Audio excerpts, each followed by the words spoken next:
UDOT's website was originally created over 15 years ago, and in the world of websites, that was a good long run, but it was time for something new. UDOT, in partnership with Utah Interactive, the team behind the Utah.gov site, completed months of research before making any decisions on how to design and build the new website. The research involved the general public, consultants, and contractors and employees, and included a new survey focus group and an exercise involving recommendations for how to organize the site.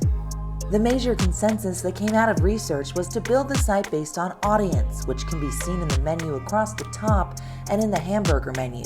By the way, check out the hamburger menu icon. We also determined that the majority of users rely on search instead of navigation to find what they're looking for, so we made the search front and center.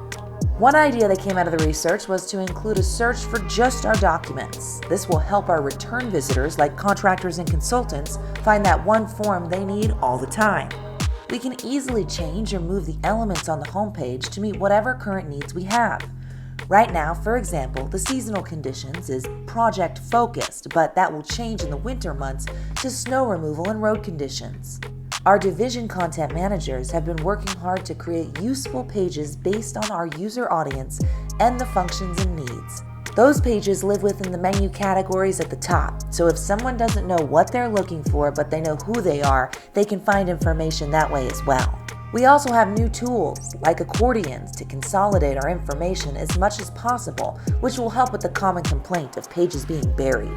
The biggest change, though, is that we made the decision to not simply move the old website data into the new site. Our division content managers have been working for months to sift through thousands of web pages and documents to make sure the information on our new site is the most accurate and up to date. And these same folks will continue to refine and update the site moving forward. So welcome to the new UDOT website. We believe it's one more way that UDOT keeps Utah moving.